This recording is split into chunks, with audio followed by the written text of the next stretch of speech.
I've definitely never been 2 days early, but we're still 20 seconds early. So that's something. Okay, so this is supposed to be Thursday, but like I think I started giving myself, maybe I shouldn't, but I started giving myself one of these like kind of fuck ups every shit. I'm not supposed to curse for the first 10 minutes. Fuck. Now I've done it twice. I think I've given myself one or two of these like, oh, you get one of those like every so often. I've started giving myself one of those a month. So this is just my monthly. I was getting it out of the way early. It's better to be early than late, right? That's a fact. Yeah. That's a fact.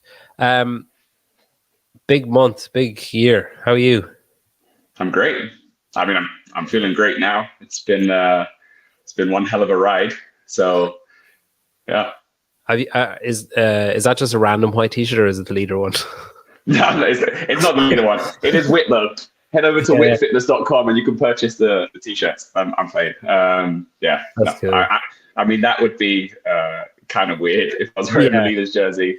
It'd be kind of like wearing your medal around like all day, every day, and just this. I mean, it's kind of weird though, right? Because you get the leaders' jerseys, and then it's like, what do you do with them? So we how many of them do they give you? Well, we were in the lead after event 2, so every event after that, I got another jersey.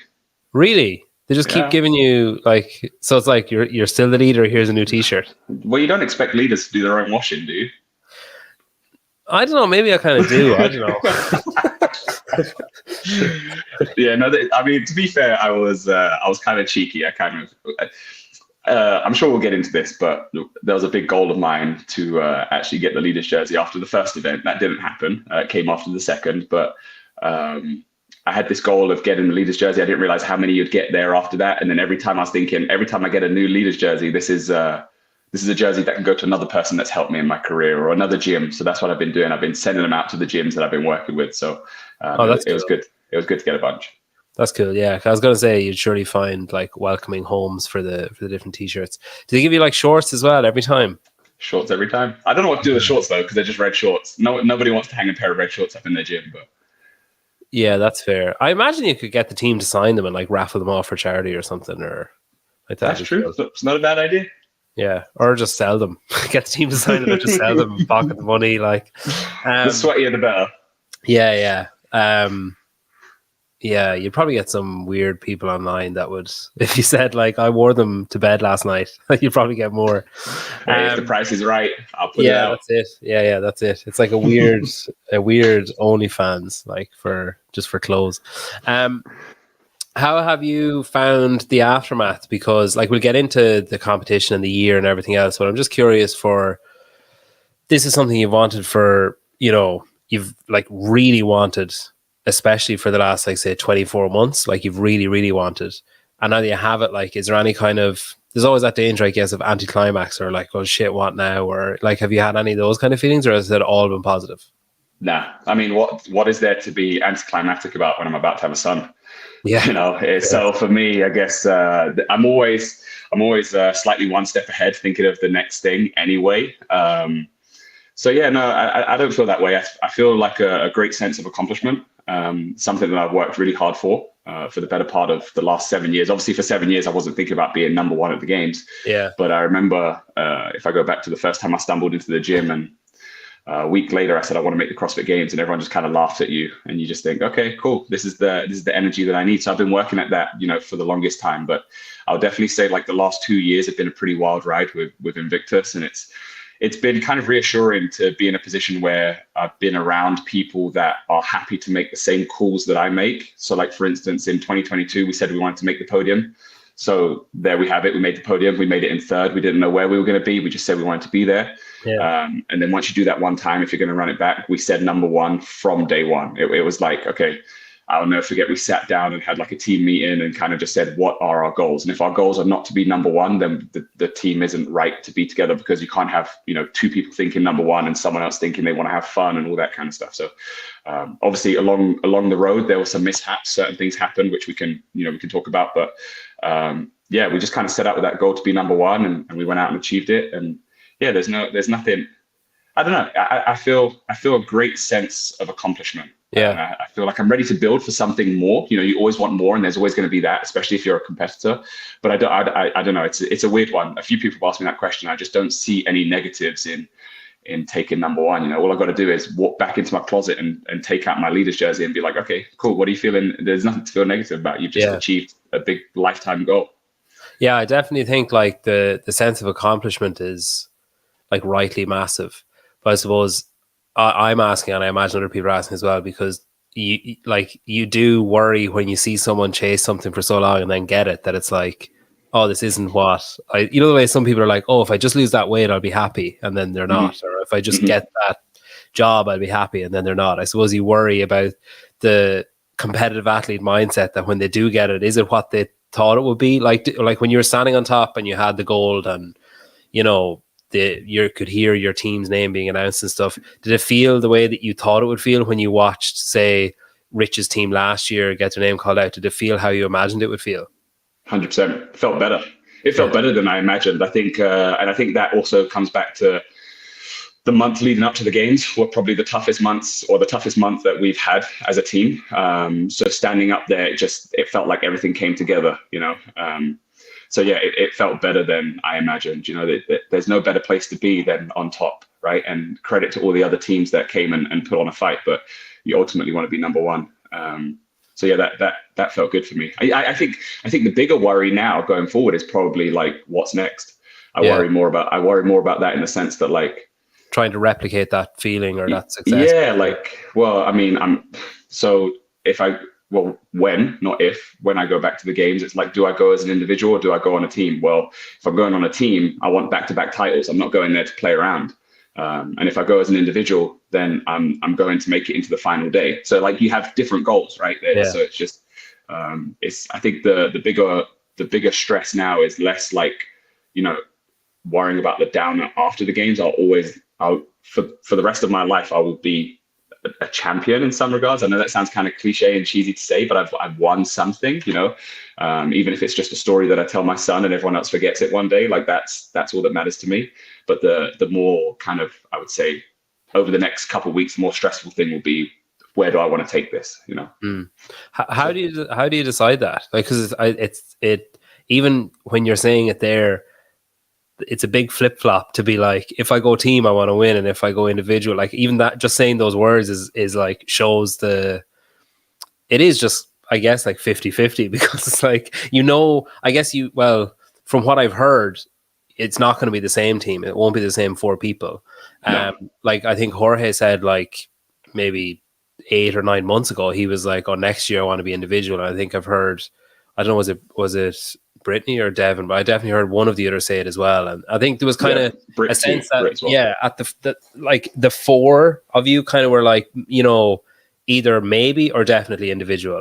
So then, you know, it's not going to be the same four. So then, do you decide based off like, oh, you know, you're like, do you just base it purely on yourself and like what you want to do and what would, you know, be the most manageable? Like, even I'm thinking of, you're going to be a dad, so the team training would probably be less demanding than what individual training would be with a son at home, as in like just time wise. And I'm not downplaying the amount of effort that teams put in, but it's just on your own out on the field, you have all these holes that you have to make sure are like tightly sealed shut, especially if your aspiration is to make it to the final day.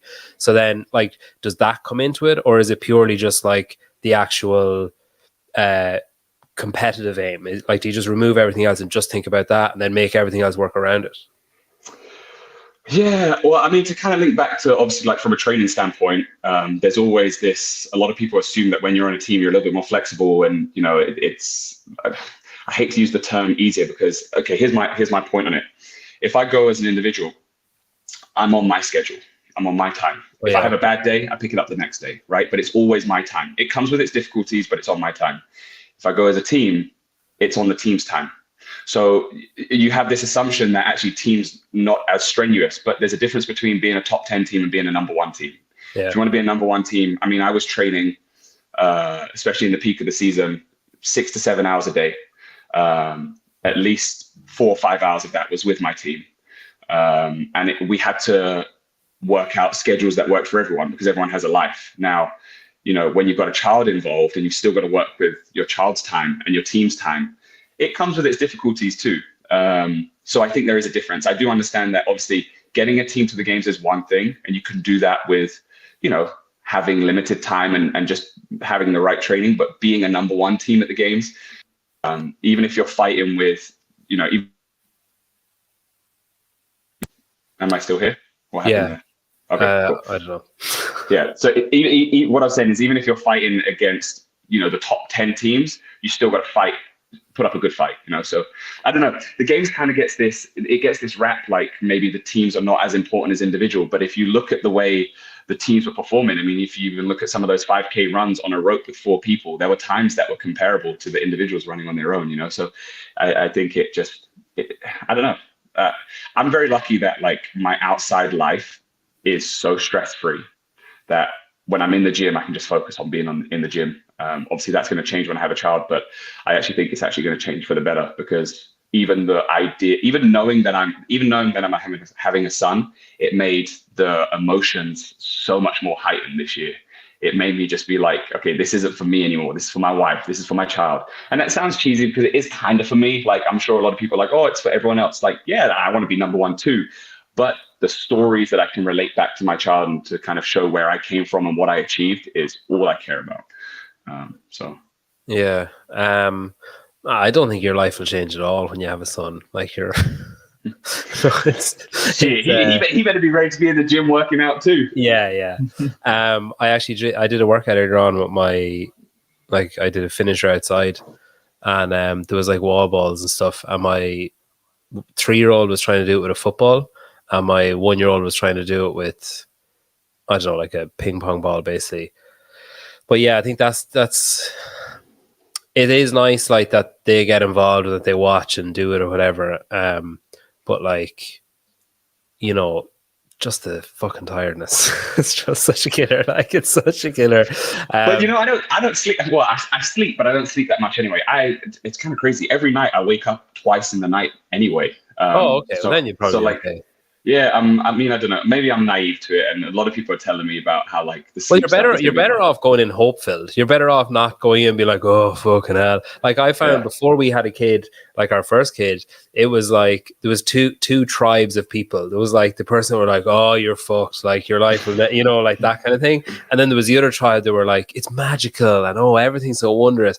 I think if you just kind of split the difference, if you just accept that your time is no longer your own, and if you accept that, yeah, you're going to be tired, and like, yeah, you might have like stress filled like car trips, or just mornings or evenings or whatever, or like counting down the minutes to like, fuck, is it nearly bedtime? Like, can we avoid another meltdown before bedtime? You will have that as well, but you will also have the like, oh shit, that was amazing, like they just walked or talked or whatever. But like, I think if you want the rainbow, you have to put up with the rain. And I think if you're going into it being like everything's going to be amazing, and if you're going into it being like everything's going to be shit, like you're just setting yourself up for a shit time either way. So I think once you kind of like find that middle ground and know that both are acceptable, and it's just going to be different basically. The happy medium. And I'm very fortunate that I'm in an environment, even though I live in the US, I've got a lot of family here.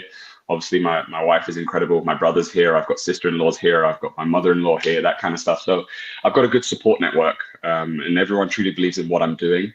So I really feel like, yes, it's going to come with some difficulties, but I'm going to lean on my family too. Is this the first grandkid for the family? For both sides? Have you got grandkids? Have you got like nieces and nephews already? Yeah, I do. On Amber's side, no. Oh man, you're in. That's like, they're going to be like, we'll take her, we'll do anything. We're building an ADU on our land for my mother-in-law, so I got a plan. I have a strategy. I was going to say it's free childcare. It's not quite free childcare. We're building an ADU, but we'll make it work. I'm not worried about that. Like I'm a competitor through and through.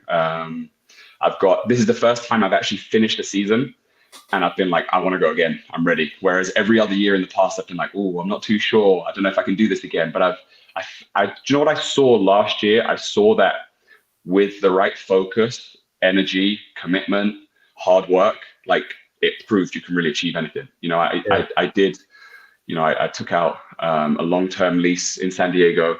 I moved my wife, the year prior, my wife stayed in LA, and obviously that had its effects because I actually perform better when my wife is around, but I moved my wife to San Diego with me. She was helping me with my meals and everything. And I just focused, I really reined back. I like a beer, and I reined back on the drinking, and I just put all my effort into how I trained, and I achieved something that like I've always desired of achieving. So if I can do that with a good 6 months of training, if I start now, what can I do with even longer, So I'm super excited for the year to come. I'm excited for my career long-term going forwards. I see myself in sport for the rest of my life. How I navigate that is unknown at the moment, but that's the excitement in it. So I'm just proud of what's happened so far. I'm proud of the team. I'm proud of the people I've been around. So I'm kind of living on a high right now, which is awesome. Yeah, you should be. You should be.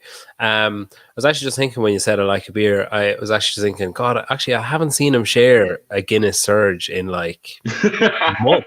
And they were so consistent. Like it was like almost a daily thing for a while. And then I was like, geez, I actually can't. I don't even think I saw one at Christmas. And it was like they were like so regular as well. Yeah. So yeah, there was that's what it takes, guys. That's what it takes. And look, you can always.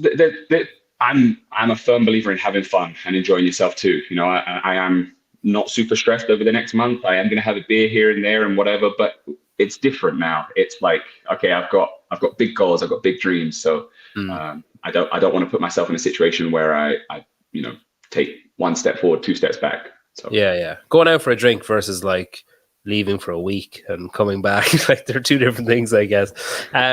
Someone asked, I was actually curious about this as well. Like, so how does a team find each other? Does it happen by circumstance?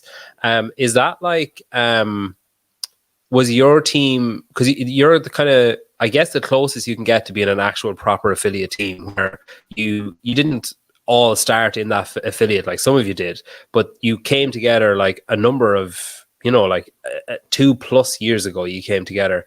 But were you guys like, was it CJ or someone else was like, oh, do you know, actually there's actually good chemistry there? Or was it literally just like you four did well and you were, say, maybe the first group or maybe the second group of 2 guys and 2 girls on a list and we're just kind of thrown together and it happened to work out? Or is it deeper than that? Is it like, people talking to each other being like, well, what would you think if we did this? And then an agreement, like how did you come together in the first place?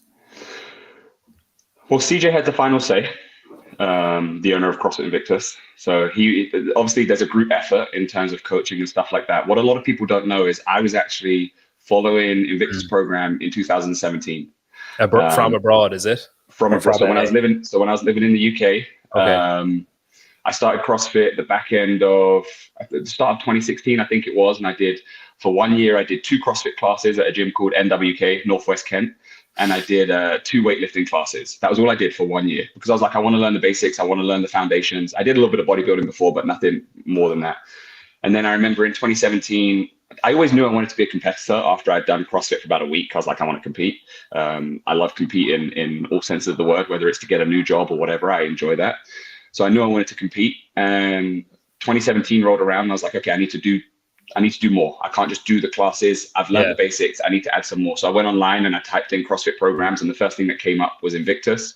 And I reached out, and then CJ knew I was English, and he put me in touch with Tino, who's Scottish, who was living in San Diego. So we connected then. So it's kind of funny because there's this idea that we only came together 2 years ago, but I've actually been a part of that community for the longest time. And then I found that when I wanted to go even deeper into competing, I needed a coach that needed to be side by side with me when I was doing semifinals and stuff like that. And Tino actually put me in touch with Stephen Fawcett, who was the head of JST, because Fawcett used to train Tino. So there's like this whole roundabout circle that we went in. And then I remember so if we fast forward, when I moved to California, Tino reached out to me and he was like, look, you're close by. It's like 100 miles away, just over 100 miles away. He was like, why don't you come down to San Diego and do a little bit of training and see what you think down here? So I went to San Diego, did some training. Funny enough. Did you move to California for Amber? Is that why you moved there? Okay. Yeah. So obviously moved to Amber. And then when I was, funny enough that actually, so when I was here for a little while, I was doing various competitions, and Jorge actually hit me up and asked me to do the West Coast Classic with him on a team. This is when it was like the sanctional format. And I actually got an invite to the West Coast Classic as an individual. So I had to turn around to Jorge after saying yes to him, which was a terrible thing. I was like, dude, I can't be on your team anymore. I've got an individual invite, so I'm going to do that. It's like, I'll do your team. Fuck you, I got it. So that happened. Then COVID hit and everything got shut down anyway. So I didn't manage to go to the West. You did Wadapalooza that year as well with Emma and Mickey. Was that year? Yeah. Yeah, I did it with Sam. I did it with Briggs, Harriet Roberts, and Mickey. Oh, Mickey. Yeah. Technically, we won a games ticket off that year, but obviously Harriet and Sam had their individual spots, so that was passed down. So then fast forward, Tino invited me to the gym. So I'd already had a connection with Jorge because Jorge asked me to be on a team. We'd never officially met. So I hit up Jorge and I was like, look, Tino's invited me and I'm going to come to Invictus and just hang out and see what happens.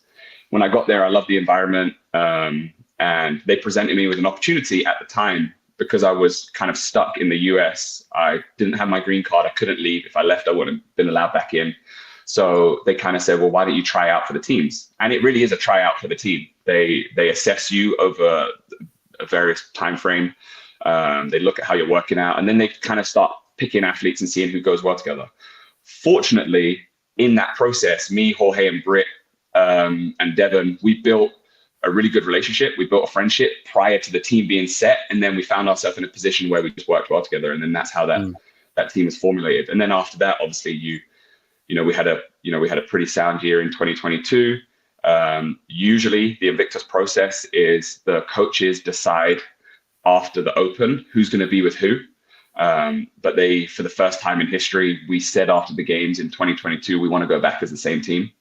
That was potentially a blessing and a curse. It had its benefits, it had its negatives. They let us do that, but it meant that there was some complacency, there was some comfort across that from all people. We just kind of knew we were going to be in a team. And what set out in the beginning of the year of number one, slowly started to diminish a little through the year. So this is me being open and honest. It's the first time I've really spoken about that.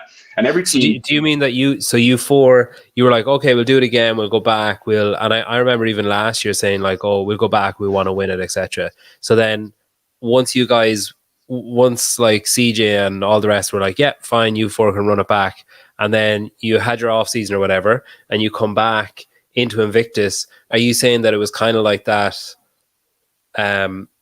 Well, we're already on a team, even if it's subconscious. Like, I doubt you were walking in going like, oh, no, we're already on a team, who cares? So it's just that kind of subconscious lack of you're not like 99% instead of 100, basically. Yeah, you're not truly chasing anything anymore, because usually with the process, if you're not performing or trying to, and when I say performing at your best, it's not always about like, are you winning every workout in the gym? It's kind of like how you show up. Are you there on time? If you're not doing all of that, you won't make it into a team. CJ won't put you on a various team. Yeah. But because we knew our team was set, there was a little bit of comfort that started to happen. You weren't afraid that someone's going to take your spot because you'd been told you had. Okay. Right. So how did that manifest itself though? Was it like were you guys? Were other people saying it to you? Were you guys saying it to each other? Were you guys just all thinking it separately, and then one person said it and you were like, oh, thank fuck someone else said it? Like, did it take long? Obviously it didn't take too long because you have a gold medal, like, so you realize it at some point. But like, at what point of the year, say from August onwards, did you personally or the team or an outside person say, hey guys, you need to like strap yourselves in here? That's a bit of a tough question, because it was kind of flip-flopping throughout the season. So I would say almost kind of like after quarterfinals is when we started to see the real hiccups kind of happen in terms of like training. Because here's the thing, everyone trains differently. And when you're on a team, you have this idea like, okay, so for me, if I think about me as an athlete, in my mind, I was like, okay, I'm moving my pregnant wife to San Diego. I own a property in LA, but I'm paying for rent in San Diego. A 6-month lease, which is way more expensive. So it has all these kind of, and knowing that I'm having a child, my stress was heightened. I was like, I have to perform. So, I'd be in the gym early, whereas our start time originally from coaching standpoint was 9:00. We start arriving at the gym at 8:00. But if all members are not arriving at 8:00, then you're like, oh shit, not everyone's here at 8. Now we're missing out, right? So there's all these kind of effects. And I would almost blame myself a little bit for adding that stress. If I'm honest, looking back on it now, at the time, I didn't really think of it like that.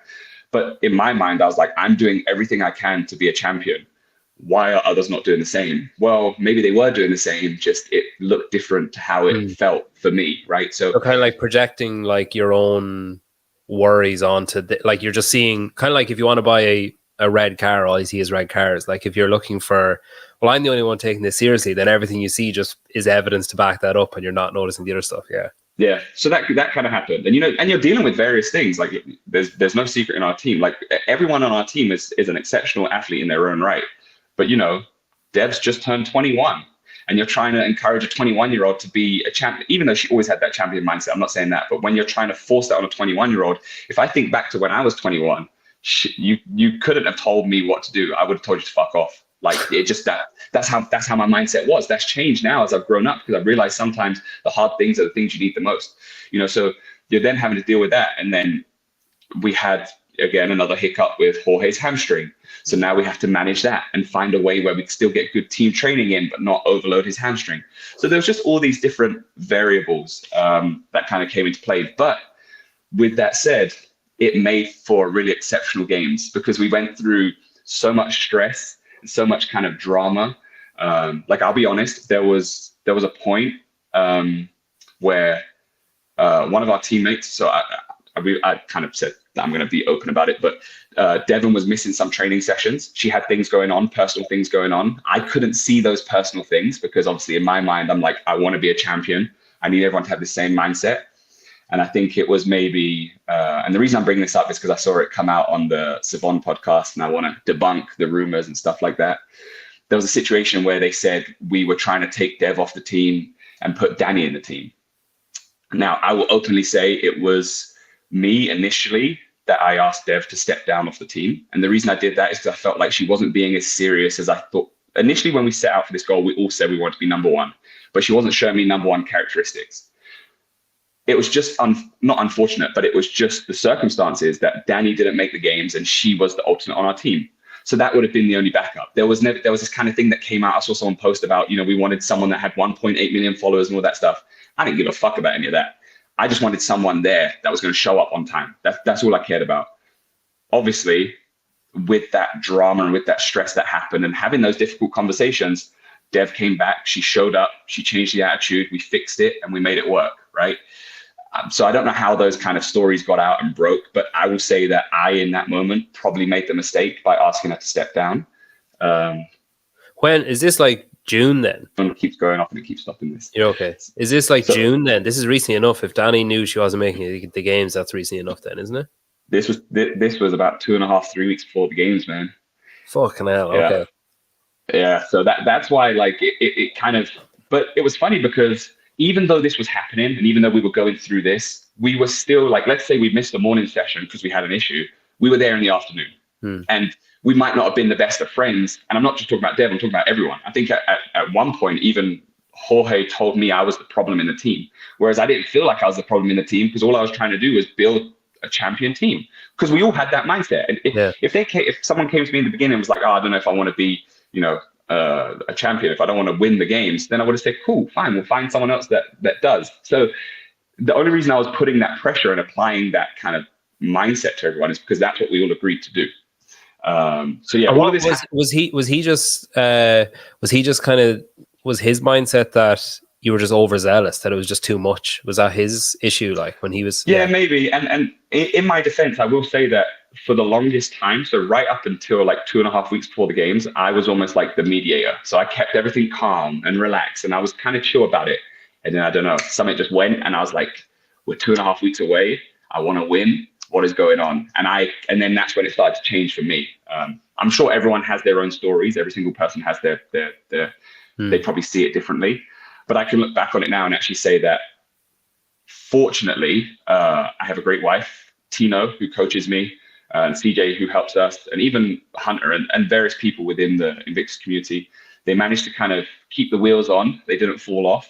And that's what got us to the games. And then when we got to the games, it was kind of this whole mindset of like, we're here now. Let's just do what we've done prior to all of those issues. And look what happened. I think once we all got there and everyone realized how much they all wanted to win, we did. So I look back on it and I think maybe I was a little bit stressy at the time, But at the same time, I'm also grateful that I was that way because we managed to pull it off. So there's See, the thing is as well, though, if you're the mediator and if you're keeping everyone calm, you project that or whatever, but I guess, again, subconsciously, probably internally, I was exploding. Yeah, and then but you're like, guys, it's fine, and then it just comes to a head where it's like, that's not fucking fine, like, and it's like, and that's exactly and then you end up happened. looking like the irrational one or whatever. And I'm sure at different points, the four of you looked irrational or looked like, you each saw each other as a problem at one point or another. But like, for sure, yeah, I guess the good teams are the ones who like manage to stop the finger pointing and manage to,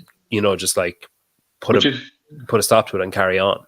Which is what we got to. I would say even the week before the games, we had some really good training sessions. It's kind of crazy because even though all of this is going on, we always had good training sessions. We were always training well, and that's the difference between a team that really knows each other, like, and a mature team in a sense. Like, even though Dev is 21, we're all super mature in the sense that, like, no matter what's happening, I think everyone still recognized that they had a job to do. Yeah. So everyone still showed up. So when I say showed up, there was moments where we had some, not showing up in the gym. But when we were working out with the full intention of being the best that we could be, even if we had a bad day.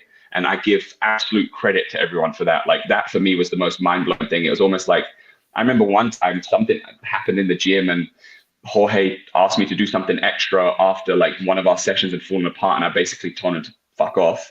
And then I turned around and the team was standing under the rig just waiting for me. And I was like, fuck. So I put my grips back on. I walked over to the rig because I know I have an obligation to be there for them, and they have that obligation to be there for me. Even if it broke down at times, we still had that respect for each other. And I think that's why we won. I think that's why we went out on the floor and was able to pull it off, because we actually knew each other like more than I think any other team. There was that situation where you were walking with us and we did that little interview, and Jorge made the call of changing it up for me to make the calls, even though it was Brit, and even though that was nothing that I've done before, I know how to do it because we've just been so in sync with each other. So it is remarkable. There's just a few little comments here. There's one comment in particular that I just want to bring up. Jake Chapman just says my hair looks nice today, so I just want to highlight that one.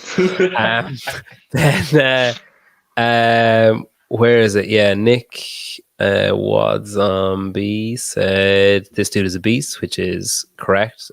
Joshua's pretty big as well. And then he also said, this is really making me not like the idea of being on a team. Nick, of all the things you'll never need to worry about, that is really high up on the list of things that you will never need to worry about. It has its benefits, by the way. And I know I'm sure it does. Like, I'm actually just, the thing is, I wanted to get this message out because I want people to see that it's not. Let me tell you this as well. When I went to the games, it was kind of funny. I was like, oh my God, we went through all of this.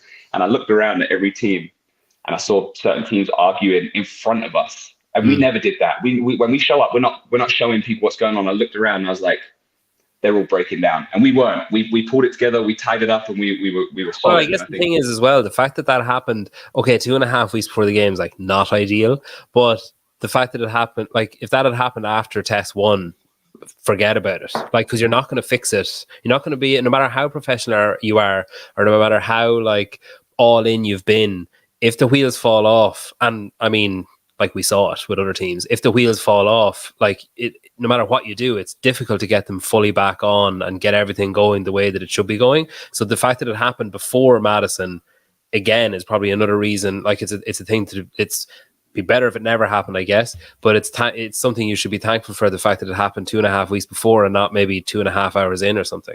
Yeah, absolutely. And I'm lucky that I was on a team with, as much as we had some drama, I love every single person on that team. Like, I've got the utmost respect for every single person on that team. We all come from different walks of life. We've all strived to be better. We all put the work in, day out. And, the way we work sometimes is different. If you look at me last season, like, they had to let me go and have a beer on the weekends, and that's what kept me cool. And that's what I did the whole of last season. But it made me third place, and it didn't make me first place. Yeah. They let me recognize that, and they let me change that and come back stronger. So there's, again, I have so much respect for every single person. And for anyone listening to this that might think, being on a team is hard. Yes, it's hard. But if you have the right team, it's actually also super enjoying. aside from this stuff, there were weekends we were sitting out having barbecues together. We were going out bike riding. We were doing all of that stuff too. But it obviously comes with it. Unfortunately, you become somewhat a dysfunctional family at times, but you are still family. And I knew that. I knew that no matter what happened. For example, the first event where I've done hundreds of rope climbs in my training, we get 5 rounds in and I break down on a rope climb. I knew the team still had my back, and I knew that it wasn't going to be an issue. I knew that when we go into the second event, we pick ourselves up and we go again, and that's what we did. We came back harder and stronger. So I think that's what made our team special. And to be honest, I think if Jorge and Britt didn't have aspirations to be individual, and I actually said to Jorge before all of this was happening, he always knew that he wanted to make a run at individual, and I've always said go and do it. But even though all of this happened, if they came back to me, and this is not me asking them to come back, I want them to spread their wings. But if there was a conversation that said, would you do it again? 100% I would do it again. With that team, with Jorge, Britt, and Dev, 100% I'd do it again. So it comes with its benefits. It's interesting as well because, like, similar to, when an athlete is injured and they're at the games, and then like 3 or 4 days or a week or maybe an hour after the game's over, they say like, oh, by the way, I've had this like really debilitating back injury or whatever. And there's that, like, every year you see it. And I always think, like, I really like the teams. I really like the Affiliate Cup. I find it entertaining. There are some workouts that are, especially at semifinals, that are difficult to kind of, like, you just basically have to accept that. Similar to when a child is coming with the teams at semifinals, you just have to accept that there will be moments where you don't have a fucking clue what's going on or who's where or what's happening. But I like it. I covered it this year, so I probably had a more vested interest in other years as well. But I've always kind of been drawn to it. And I know, like, there are some people who are like, oh, but it's not the same as, the individual men or the individual, and whatever, like, each their own. But I always wonder when I see those injuries and stuff cropping up from athletes after the games, or like, oh, I had the flu for a week, or oh, I got there and I got food poisoning or whatever. Like, this shit happens. Like, but I always wonder about the Affiliate Cup, and I'm always like, with the teams, I wonder, are there teams that by the time the games happens or is over, fucking hate each other, but like, because they're professional athletes and because they don't want to burn bridges, just go like, no, yeah, it was great. God, like, I really enjoyed all aspects of being on a team, and here's my political line that I have to give because we've all agreed that we won't tell anyone. So, like, I really appreciate the honesty, because it isn't something easy to be honest about, but as you say, I think it's something that is important to be honest about, and obviously shows that the 4 of you are in a healthy place if you're willing to talk about it. Because if you weren't willing to talk about it, and if you were just like, no, it was great, nothing happened at all, everything was fine, then that shows that, like, it hasn't been discussed, it hasn't been resolved, and you're not in a good place. What's the point in hiding shit when I've got people that if someone said, and I'm not saying I don't want to be this person, or I don't mind being this person, but I don't look to be this person of inspiration. But when people are sending me messages being like, oh, you inspire me or whatever, it's in my best interest to give them the honest me. Yeah. All right. And, like, there's no point in me shying away from the things that made me what they've made me right now. I literally have won the CrossFit Games on a team. Why deny what happened in the lead up to that? That's what made it so special, and that's what, I don't know. I just, again, like, I've got so much love for my team. We had our situations, but there's no point lying about it and not being honest about it. I think if we want to bring more light to the Affiliate Cup, because I know you say sometimes at semifinals watching events, they're a little confusing, but if you look at the way the games played out and the way the games events were, in my opinion, they were great tests of fitness. Yeah, I'm not just saying that because I won. I really liked the programming, and I really found them easy to consume. Even being like at eye level, I still found them easy to consume and to figure out. Which, so I think if we want to bring more light to that, and we want to bring more stories behind that, if you look at any other sport in the world, the team sport is what's flourishing. The team sport is what people want to watch. Don't get me wrong, like, everyone likes a little bit of golf or tennis or whatever, but when you watch doubles and the people love teams. So why, when we come to CrossFit, are people being like, oh, it's not the same? It's different, but it's just as hard for different reasons. And I think the minute we start bringing a little bit more respect and a little bit more light and stories behind that and be honest about it, it might draw people in. I think it's a historical problem partially, and I think it's because I think the logic behind it is that an average consumer might look at the elite individual format and then look at the team format, and they'll have seen that historically it's like, oh, Annie just had a kid and she's going to go team. oh, Rich Froning is retired from individual and he's going to go team. Oh, like that person is on team and they finished whatever place at regionals like in 2018. Like they were never going to the games anyway. And I think people view it that way instead of viewing it as, fuck, like 4 people came together and they've managed to make this thing work or whatever. And I think that was really driven home.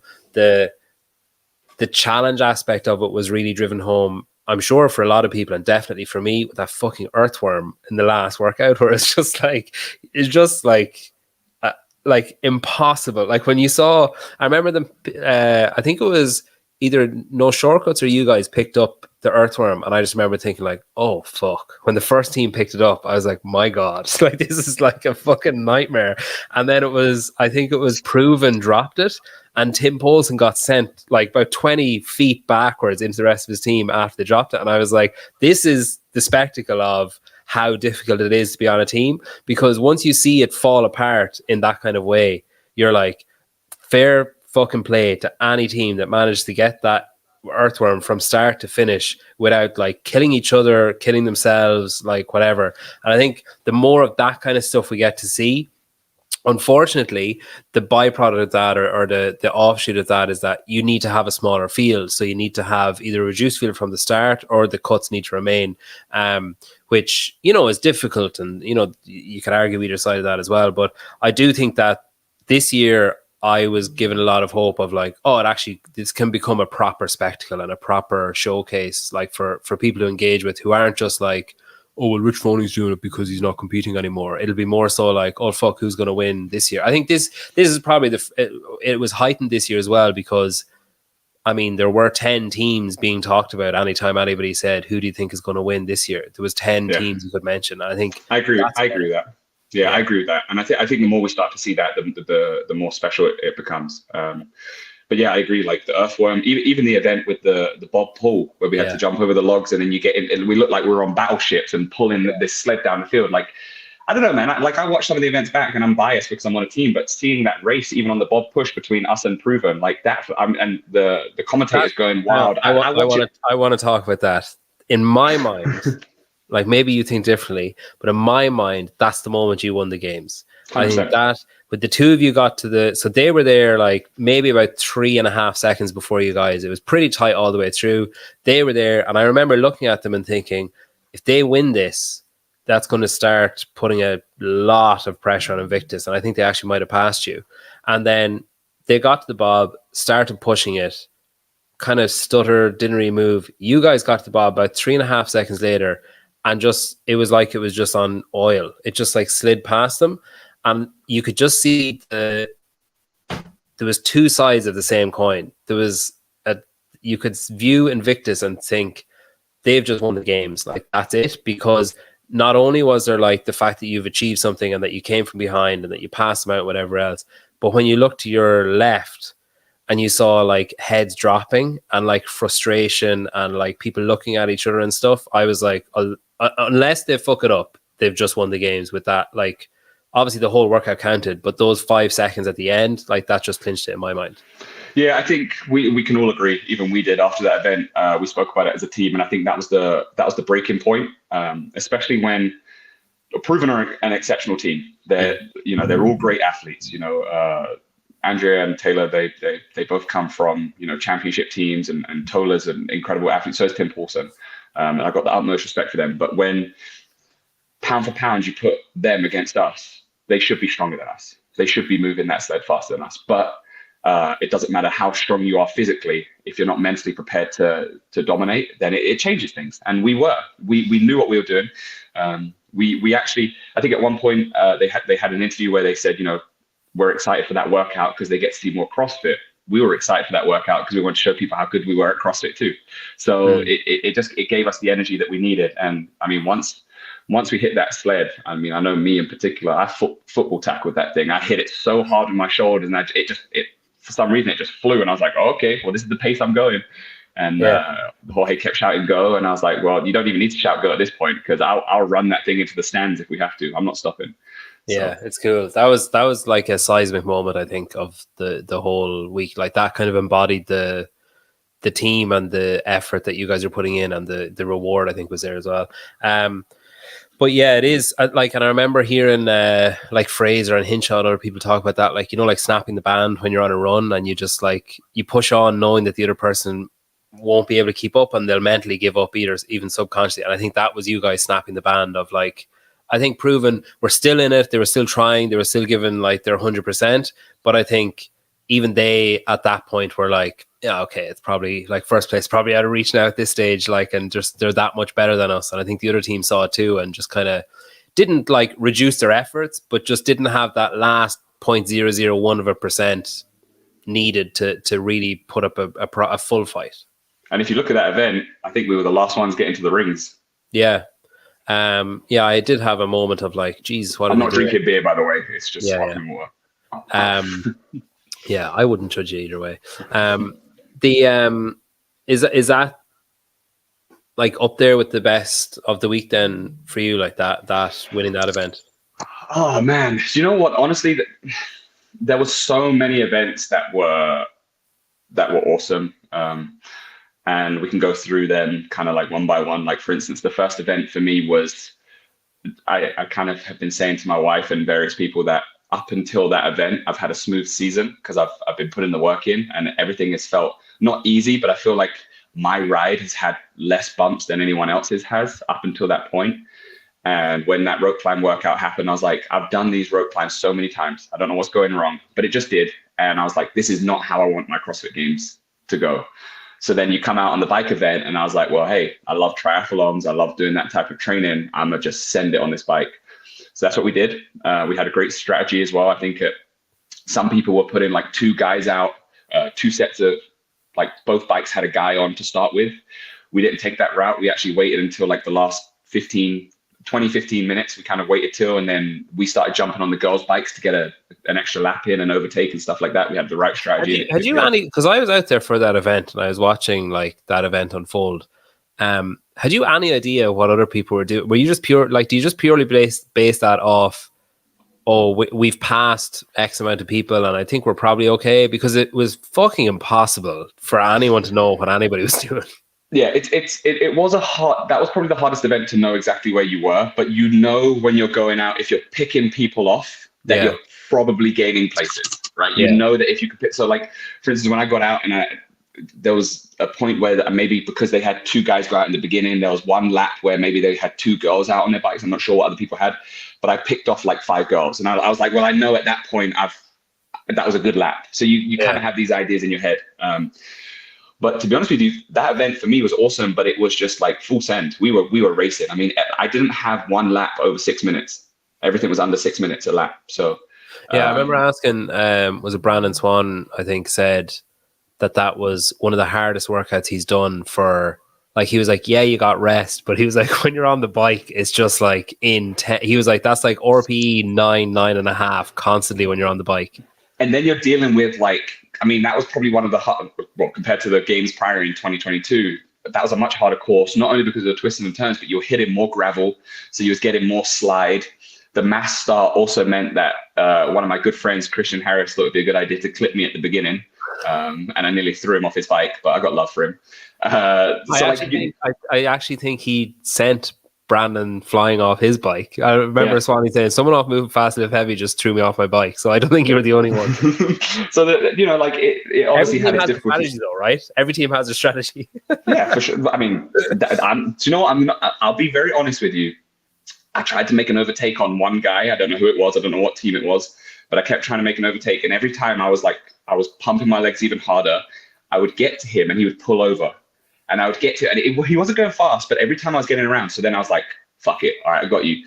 And I went and I hit his back tire. Well, it threw my front tire out and I went the other way. So that wasn't the best strategy, but I tried. So like, obviously we had that event. Can I just, just on event one. So I was standing beside, who was like helping you guys? Who was coaching? Who was like advising you and stuff? Who was that? Holden. Okay, because I was standing between you and him, like between your team and him or whatever. And so he was kind of shouting and he was like, like, Dev, are you still okay? Like, I think you were going first or you were going second or something. So you had to ski and then do the rope. And I remember him, it was like that last round and he said to he said to you, like, "Oh, are you still okay to go second?" And you said no. And then he said, "Okay, we'll get Devin to go second." And then you said, "No, she also can't go second." So it's like, and I remember thinking like, "Oh man, this, like, it must be rough having to do the skier and then go on the rope." And then he was like, "Oh, pace the skier then, like, just, like, take it easy, whatever." And you were like, from my perspective, still fucking full send on the skier, but I'm sure you were pacing it in your own head. I don't think I was. Then you went to the rope, and it was like, oh my god, it was so heartbreaking. Like, because so earlier on in that workout, Tim Poulsen did a rope climb and started coming down and looked at the judge, and the judge like shook his head, and he went back up, but he only had to do like one little reach, and he was good. And I remember thinking at the time, I was like, man, if you get a no rep, that's where you want to get it, like right at the top. So you went all the way up the rope. You were coming back down the rope. It was legless all the way up, legless all the way down, and you were about like, I don't know, like maybe 3 feet from the end, and like slid, caught yourself and dropped off. And the judge shook her head, and I was like, he's fucked. Like, so it was all the way through my head as I was like, if he just got that one, I was like, he's okay. And I was like, he has it. Then when you dropped, I was like, he's fucked. Like, he's never getting another one. Well, here's the thing. If we would have just got that one, we would have went from 8th, 100% to top 3. Yeah. Because we were miles ahead with the overhead squats. We went out hard. It was the most heartbreaking thing for me, because actually, so where my hands were, I could see the black underneath me.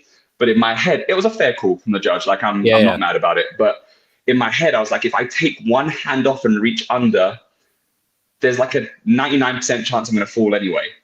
So I held on, and I thought, if I just slide a little bit and just get myself in the right spot, and I did it, and I kept my feet off the ground, and I was in control.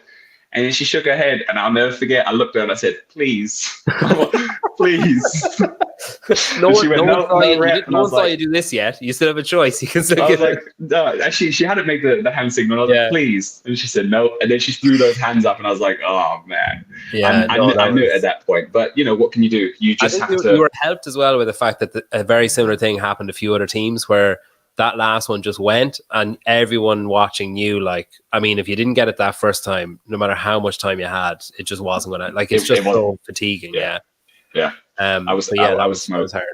So, but again, it comes with its benefits. But like, going back to in terms of like the events, and I honestly think like even the 5K run, or the snatches into the sprint, or every event had something spectacular about it, and I don't know, they brought back the long deadlift bar for the teams, which I also thought was amazing. Like, there was just so much this year that actually I think if we can start to bring a little bit more light to the teams, because look, the more light you bring to the teams, the better the athletes are going to be, the more they're going to show up. When it becomes a gimmick and people are like, oh, it's not that serious. Well, this year was the first year where I feel like the top 10 teams, respectfully, the other teams too were good, but the top 10 teams had great athletes. You look at No Shortcuts, you look at Oslo, you look at Proven, you look at us, you look at Omnia, Franco's Misfits, Move Fast, Lift Heavy. They're all good teams. Like, we had a 3-way tie between Franco's Misfits and Omnia in semifinals. So, but it's different. It is also different when you get to the games. We always knew as well going into the games, like for instance, when we did that Bob pull event, and everyone was like, man, you just ran away with that. Like, we weren't joking when we said that's how we warm up. Like, that's literally how we warm up for training. We do rope pulls, we do high box jumps. Like, that's all that plyometric training that we do. So we were just lucky that, or not lucky, prepared that event came. So yeah, it's interesting as well, because I don't know, like, from maybe it's Instagram skewing things as well. Like, people only kind of show what they want to show, but like, there are, like, okay, Toll is incredibly athletic, like powerful, and his like spring is unbelievable and his leap. But like, you and Jorge in particular going over the logs on the other Bob workout, where you had to jump over the logs. And that first one was causing, like, there was a lot of people throwing their arms over, then swinging, getting a leg over, or whatever. You guys were hopping out like it was a wall in the back garden, which I feel like, given your upbringing, must be something to do with like just a skill you learned when you were a teenager of like hopping into people's gardens and climbing up the windows and shit. Like, but like, I used to knock on a lot of doors and run away, so that gave me that skill. Yeah. But it was incredibly impressive to watch, and the girls as well, where a lot of teams, the girls like really struggled with that, especially that first like log on the way back, we'll say, or the last log on the way up was causing a lot of girls a lot of problems. But like, the girls in your, like, you just had a good system, and you just had a good, because obviously as well, I suppose, again, you guys had your kind of potentially like apoplectic moment before the games actually started, but you could see teams during that workout in particular getting, you know, if you look at the body language, you could see them getting pissed off with each other, because there was that thing of you had to wait until the person in front of you like got their bag over, or the person behind you got their bag over, before you could continue on to the next log and stuff. And I think that, like, those kind of workouts, yeah, they're testing like your strength and they're testing your agility and your power and everything, but they're also testing like what team is going to crack and what team's going to get like turn and look at each other and like, you know, point fingers and shit. And I think, you know, we can talk about the programming as in like, did they test the strength, did they test the fitness, the speed, all that kind of stuff. But one thing I love about the teams is that you test that element as well. Like making people run and hold on to the rope is testing the mental capacity of the team to almost forgive the slowest person on the team and be like, okay, we're sticking with this person. We're going to pull them along, but we're not going to kill them either. And then it's a different kind of test than if you said, all right, like, Joshua, here's the ankle chip, go for it, and we'll just finish it. Like, it's a different kind of test. And I think that's something that I really like about the team side, is that you have those tests of, you know, the lifting, like, yeah, great, like everybody's doing lifting, whatever. But then you have things like the new implement, like the earthworm, or like getting over the log and that kind of stuff, where you're testing like the new equipment, you're testing the new skill or whatever, but you're also testing the ability of the team to A, think on their feet, B, adapt, and C, like work with each other and not be like, just pick up the fucking earthworm, you know, like not to fall out with each other. Yeah, and like linking back to the initial event that you're talking about, with that happening in terms of like, you know, teams getting frustrated on getting over the logs and stuff like that. When we went out in that event, it was kind of funny because I saw a bunch of teams like getting down on one knee and letting girls step on their back, and I was thinking, shit, you're pulling that sled, you know, that's going to blow up your back a little bit too, because you're leaning on one side, then you got, you know, a chick jumping on your back. It was funny for us. We didn't even have that conversation. I didn't even know that was an option. We didn't even talk about helping each other over the log. It was like, you're going to jump it. Like, there was no, do you need help or whatever? I mean, I think the log was only like, well, the log was what, 5'5" or something, and Dev's like 5'9". So it was just like, but we just, I don't know. It's kind of funny when you put these things in your mind where you're like, oh, do you need help? You're like, oh yeah, maybe I need help. That's not even an option. Girls are not getting help, get ready to go over. But we also had a process of like, for instance, what I saw them talking on the live feed about, like, you know, the girls pulling the rope and all the rope's going to build up at the back of them and stuff like that.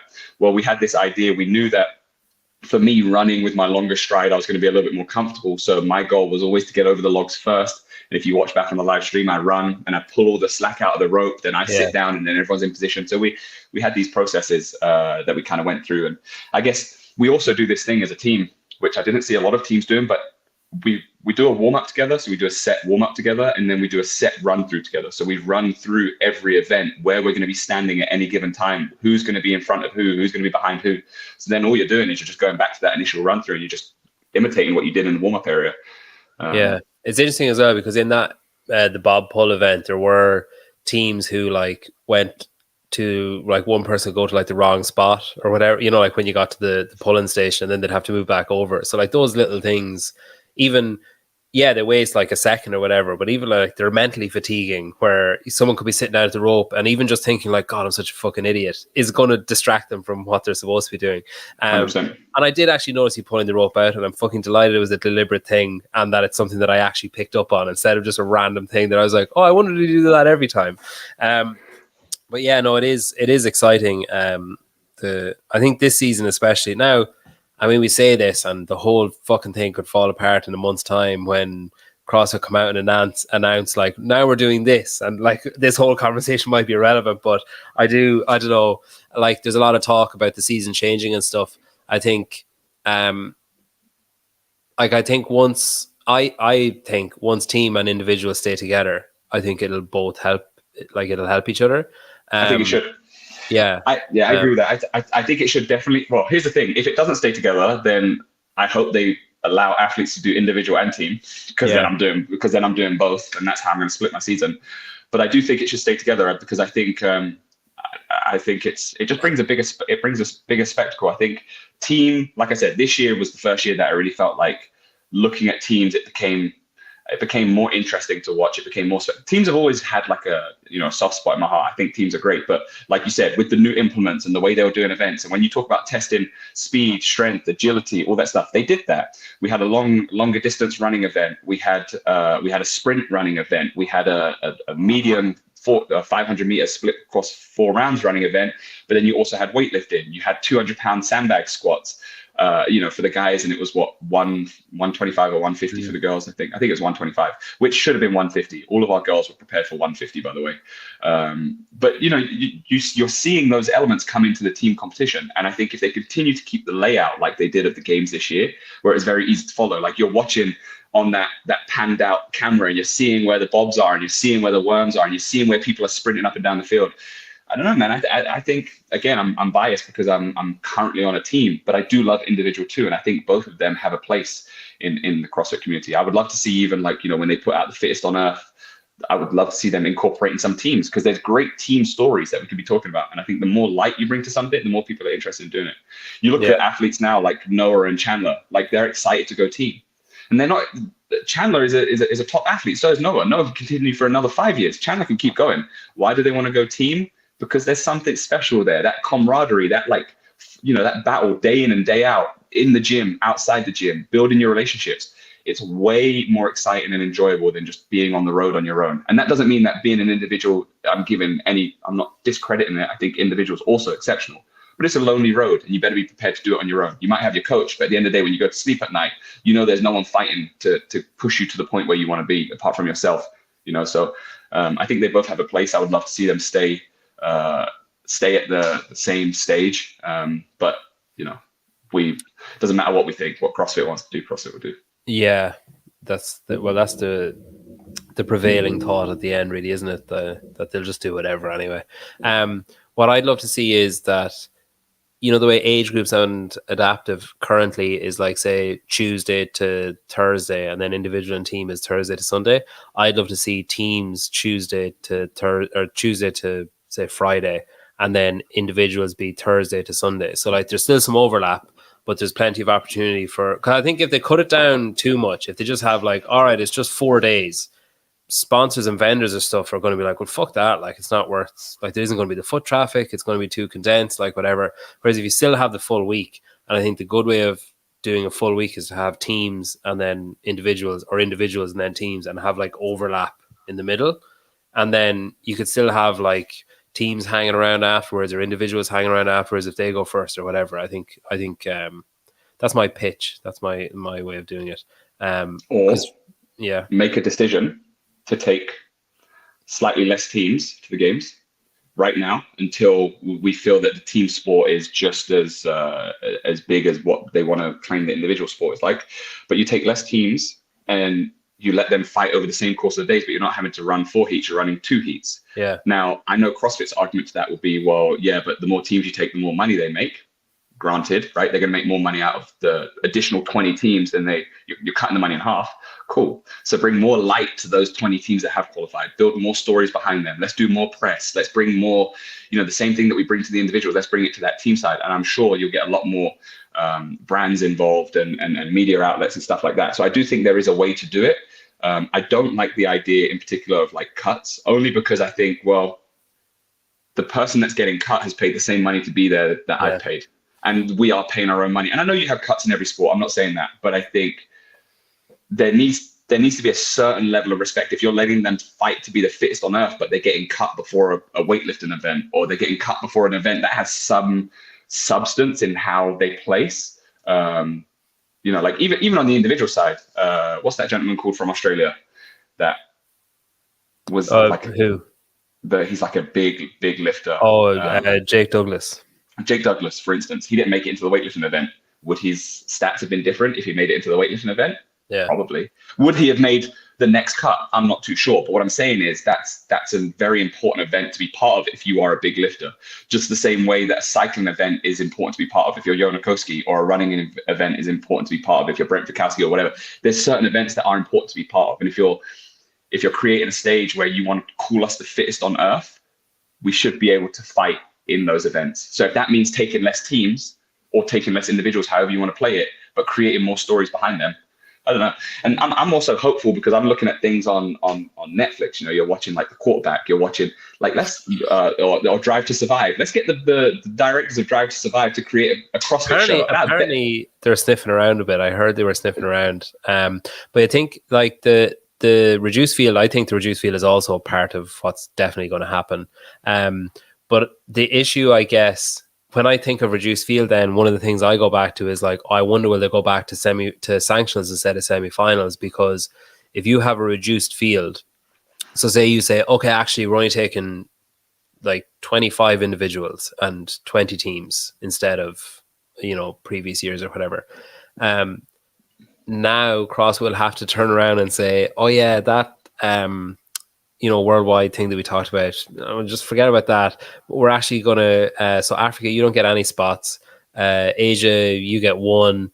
Oceania, you're down to 2. Like when you start taking spots away from those, that's going to piss a lot of people off. But similarly, if you say, okay, Africa, you can keep your spot, and Asia, you can keep your spots, and Oceania, you keep your spots, and North America, we're going to cut 2, like that's going to piss people off as well. So you have to cut somewhere, like, because you can't. Yeah. I get it.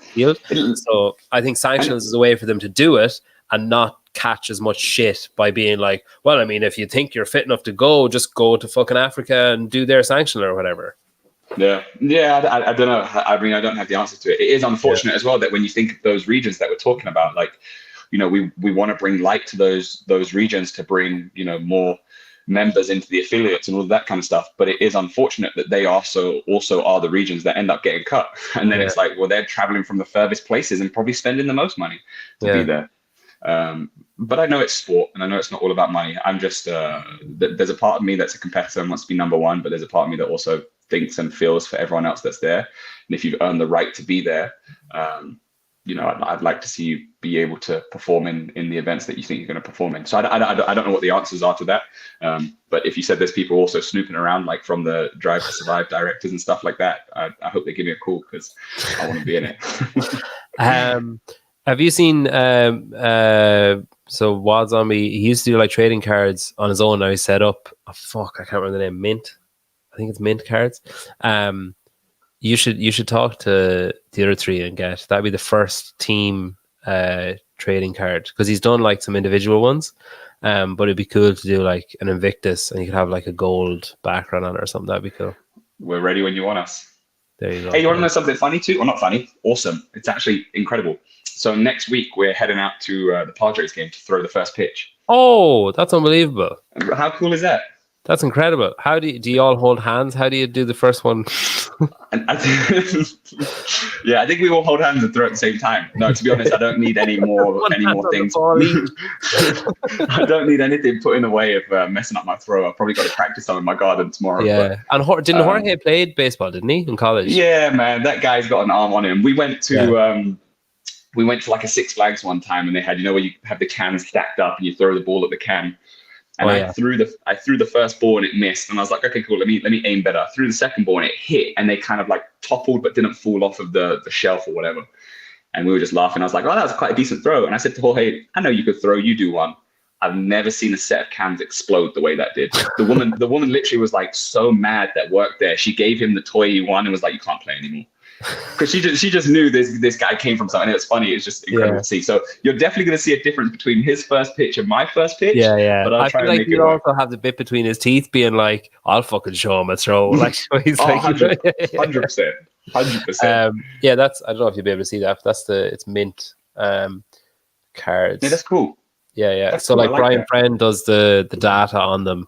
Tyler Watkins and Nick, I think, do the graphics, but they are really cool. And he had like good success, but it was under like Wad Zombie, so now he's moving it into its own separate entity as a thing. But it's cool. Like they've done a Ben Smith one, and they've done like who else is on it? Jason Hopper and Dallin Pepper and Ariel Lowen, Emily Rolfe, Colton Mertens, Pat Fellner. And then I think the trouble he has is like obviously needs permission to do it. Like, you can't just like make a card and be like, hey, I've used your likeness. But like, I think, well, you have my permission. Okay, yeah. I think trading cards are cool. And also, if you look at, not that we're just talking about like money and value, but if you look at the way some trading cards are, I know our sport is completely different, but who knows what it's going to become in the next 10 years. If you look at what it is now compared to what it was, who knows what it's going to be in the next 10 years. And if you look at some of the way some of the football cards and NBA cards trade for, I mean, it's kind of nuts. And it's fun.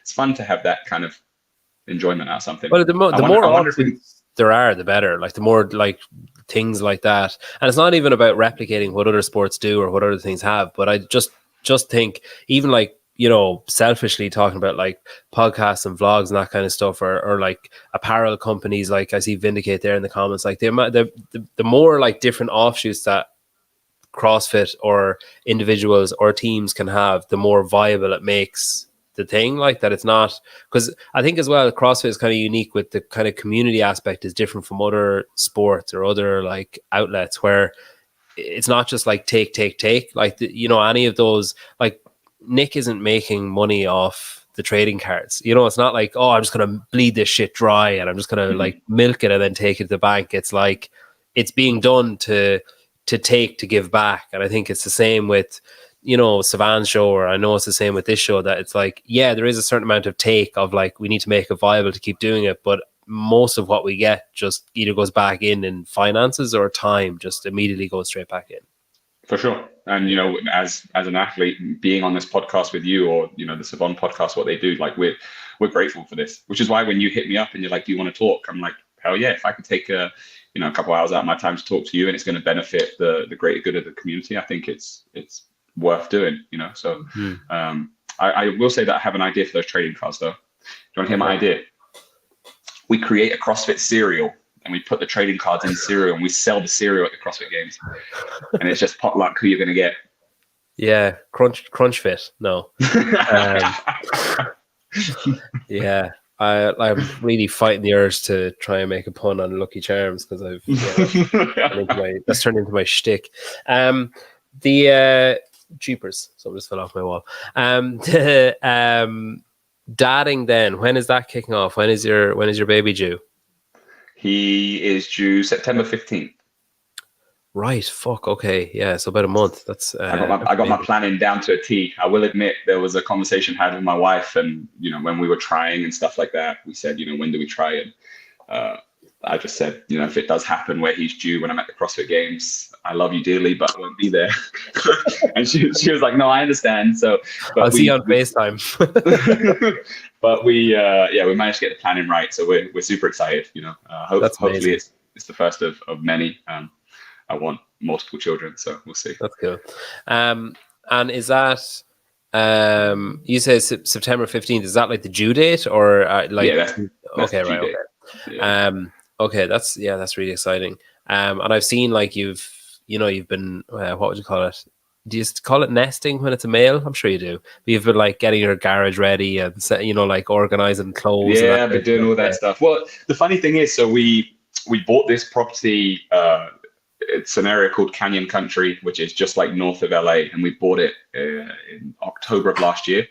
And I was doing a little bit of work in it, and then obviously made the decision to go back to San Diego. So I went back to San Diego in January and then lived in San Diego. So I was popping in and out and doing various things. I didn't get much time to really put my spin on things. So it's just been nice to kind of be home, even in the last week. And we've been getting the nursery ready, and I've been organizing my garage and stuff like that. So it's kind of fun just to play around in your house and do some things.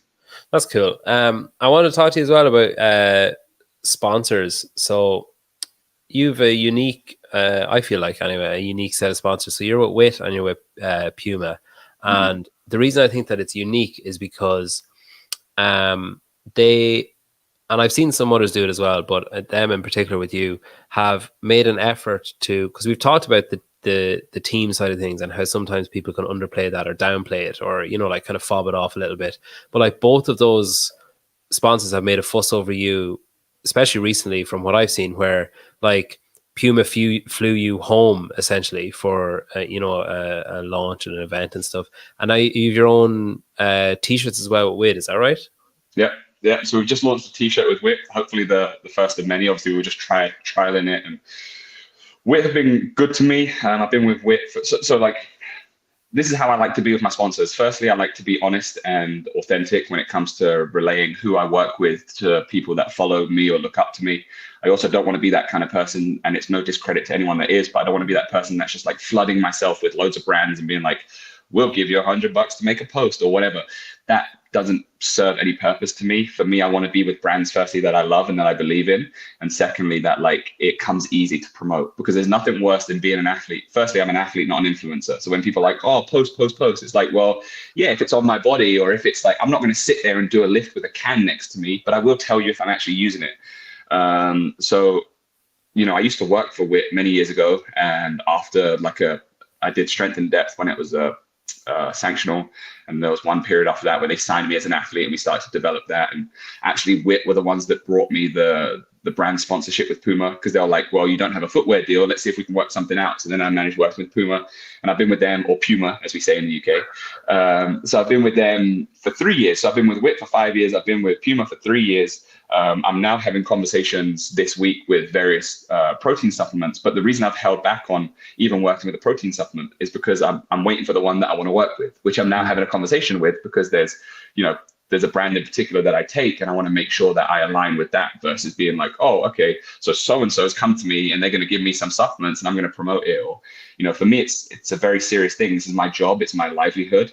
And I want to work with those people that I do believe in. So I do have a unique relationship with Puma and WIT, which is awesome. I am going to be looking to bring in some more brands now as I progress in my career. But again, they will be brands that I'm genuine about. You know, like there's other brands as well that I have partnerships with, like B-Scooter, or Gooder as they're known as for the sunglasses, but B-Scooter is the CrossFit line. I stumbled on them, 4 years ago. I did a local comp on Venice Beach, and I actually went and was buying their glasses because it was so sunny and I had no glasses with me. And then from there, we've worked with each other. So they're not an official sponsor as such, but we've been having conversations about making it official. But like, it just shows that for me, my goal is to always work with brands that I believe in and not flood myself. Like, I don't want to be like, oh, you know, every week I'm struggling to post about a brand because I've got 15 brands to post about. I'd rather have 4 good brands that truly believe in me, that we're going to work together, we're going to do shoots, we're going to do promo. Like, if you sign me as an athlete, it's not just like, oh, you give me money and product and I post it. It's like, okay, cool. How can I be in your campaign? How can I add value to your brand? How can we talk about various things and make it honest and authentic? And I think for the longest time, it was slow, because obviously I wasn't reaping, huge amounts of money. But then you find that when you get yourself to the right point, they start to increase, and the money starts coming through. So that's kind of always how I promote myself. And my goal is, if I sign with a brand, to stay with them. Yeah. What a poignant month or a week or whatever to say I'm an athlete, not an influencer, because there have been people saying the opposite recently. So it's funny. Oh, really? If you can find out for yourself. If I put you on the spot now, so if I said, even like, I'm not going to, nail you to the wall on this or whatever, but like, currently, if you had to decide today, would you go individual or team next year?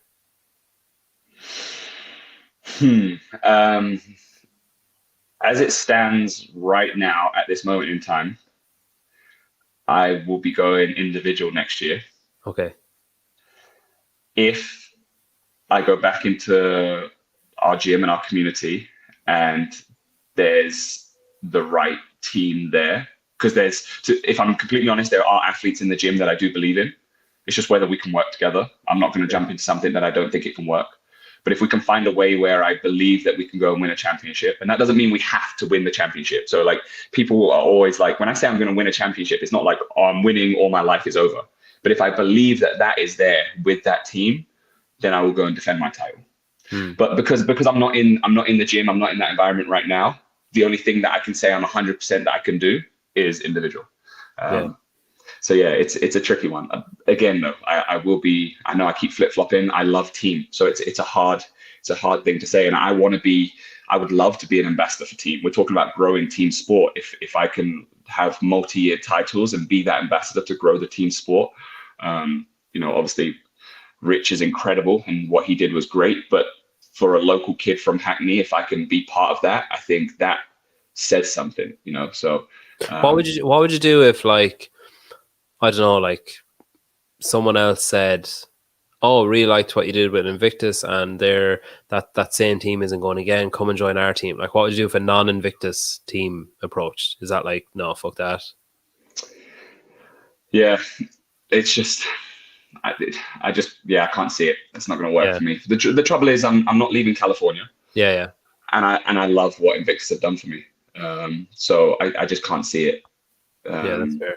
Yeah, like, and I don't believe it's fine if you want to be that team that travels to do the Open and the quarterfinals, but it doesn't make you a champion. We proved that this weekend, or the weekend's gone. Sorry, we proved that just because you are pulling in athletes, it doesn't make you a champion. You have to have that camaraderie. You have to have that fight. And at the end of the day, like, if I go with a team that I believe in, but it doesn't quite go too well, but we've been fighting with each other day in, day out, I will still have love and respect for them.